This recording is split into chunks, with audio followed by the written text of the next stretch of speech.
Hi everyone, I'm Gail Minogue, the numerologist, and we just finished a big election for the United States, and this is my first YouTube since then.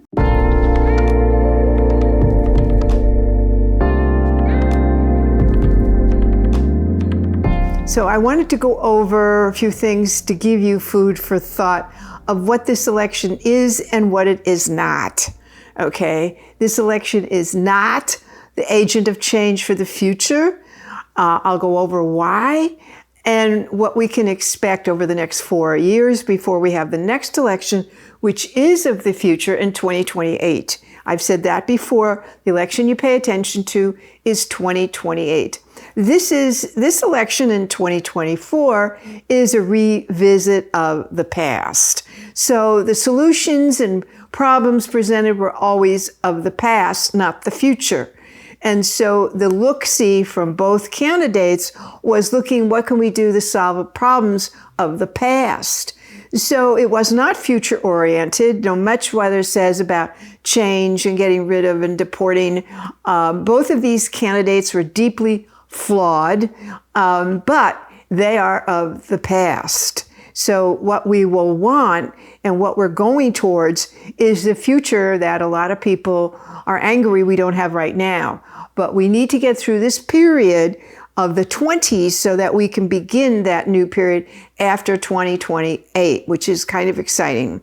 So I'm going to tell you about November the 5th, which was the date of the election, obviously. And it was under a Pluto transit in the sign of Capricorn. Pluto, by the way, is a big, fat, what we'll call influence on society.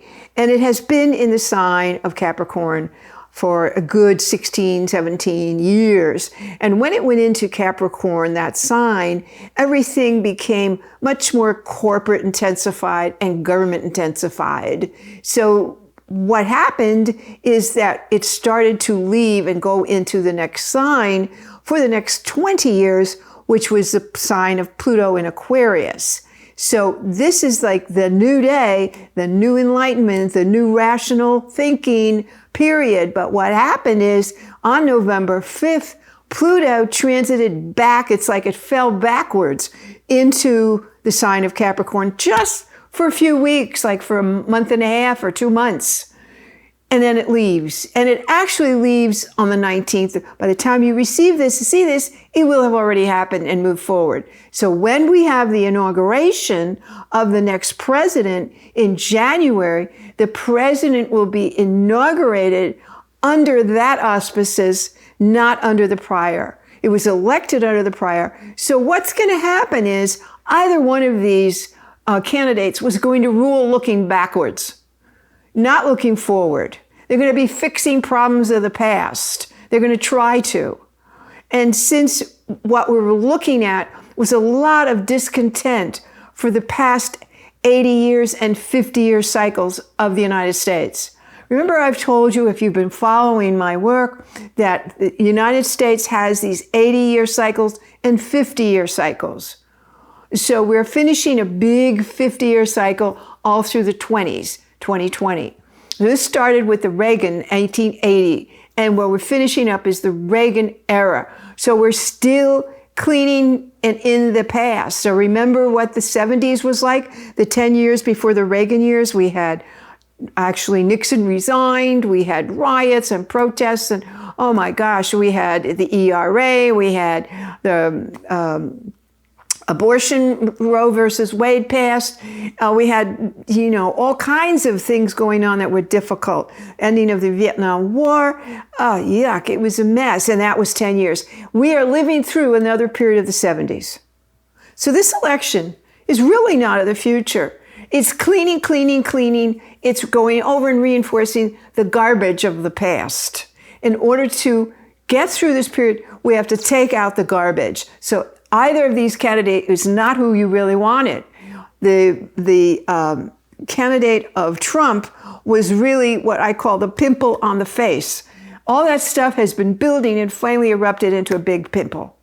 So he was the pimple, but it's still, all the stuff is still there to be cleaned up And so we can move forward and have a nice clean complexion will begin at the end of the 20s, not now. So for the next 4 years, you can expect a lot of tumultuous stuff, a lot of challenges, pushing back, more erosion of institutions. We're going to deregulate, we're going to do this, we're going to deport a couple of million people, or I don't know what it is. It's crazy talk. These are like slogans. Yes, they're going to deport some people. Of course they're going to deport some people. They're going to go after the criminals, and all that garbage.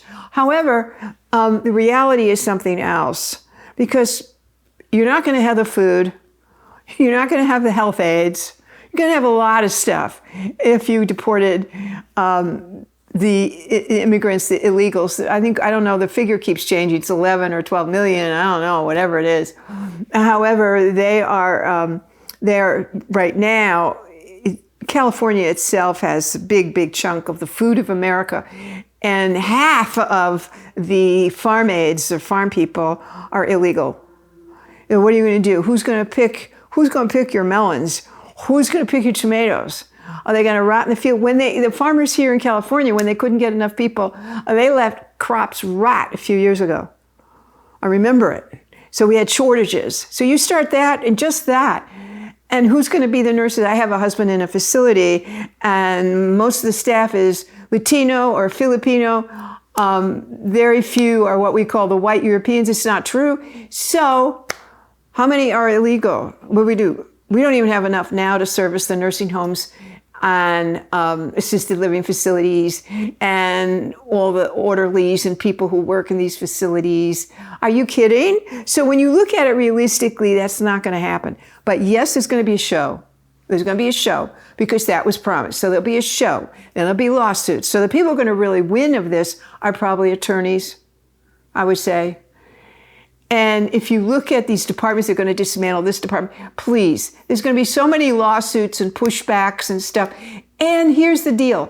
If you look at all the states that voted for Trump, how many are getting government contracts, which if they remove them, they will lay off the people, the citizens in that state. Therefore, you're going to have a real pushback from individual states. So a lot of what you're hearing is, I would say, theory, but not practice.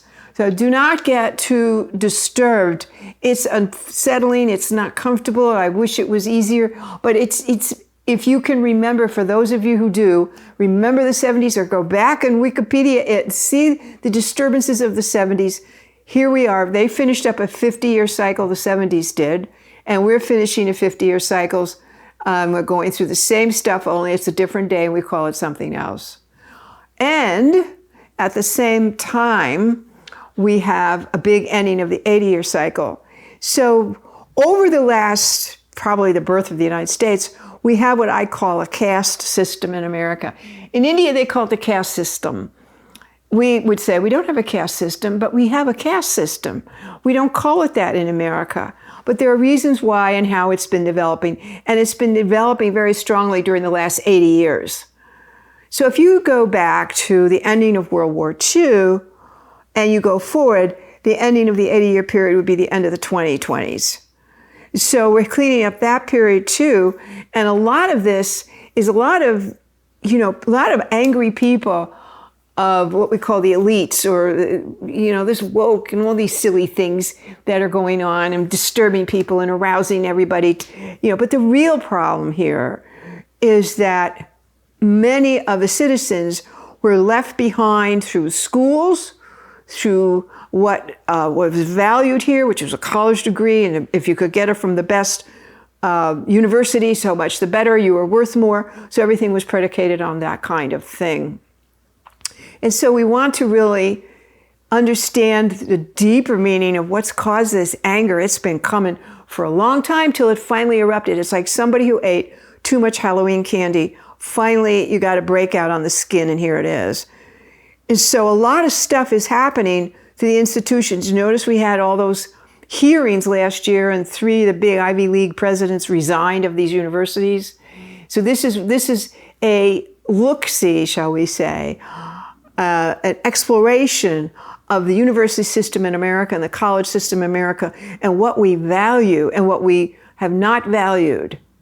so that a blue-collar job was looked down upon, but a college degree could put you into better areas, and those people stayed with those people, and then over here was the blue-collar people, whatever. But those are the ones who are the most needed when you need your plumbing fixed, or you need a truck driver to drive all the toys for Christmas, or whatever.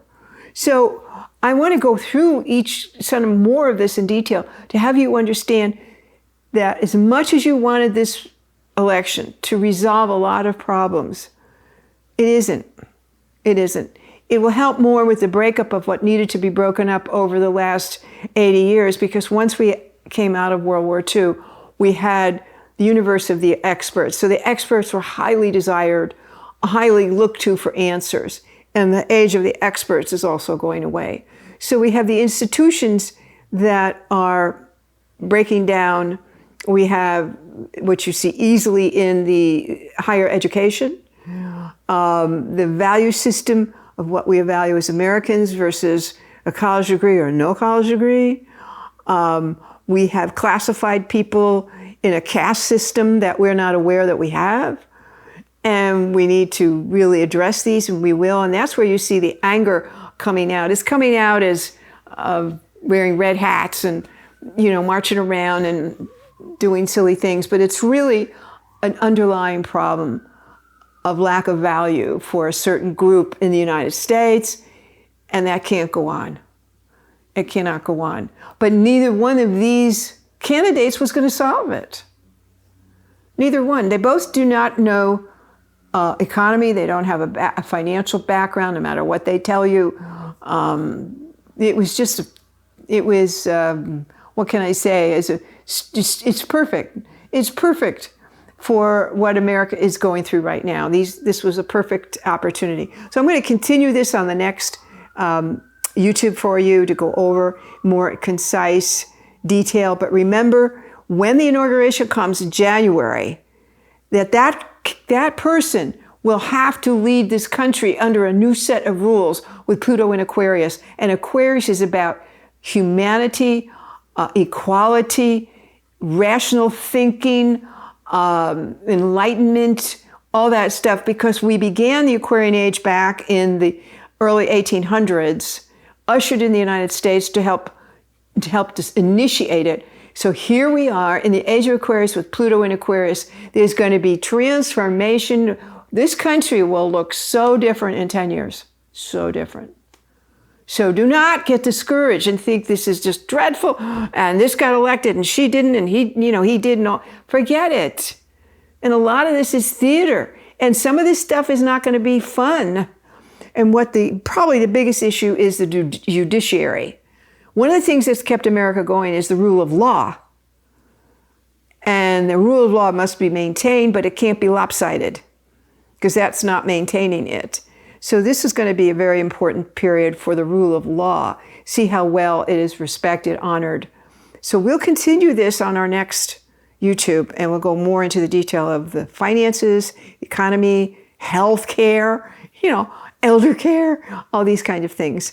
Also, I just recently did an hour Zoom program, and I think you would enjoy it because it goes over a lot of detail, and it's up on my website. You can purchase it. It's only $29, but it is a synopsis of what's happened, why, and just go to GAILMINOGUE.com under, I think, products, and you will find the MP3, and you can download it and listen to this.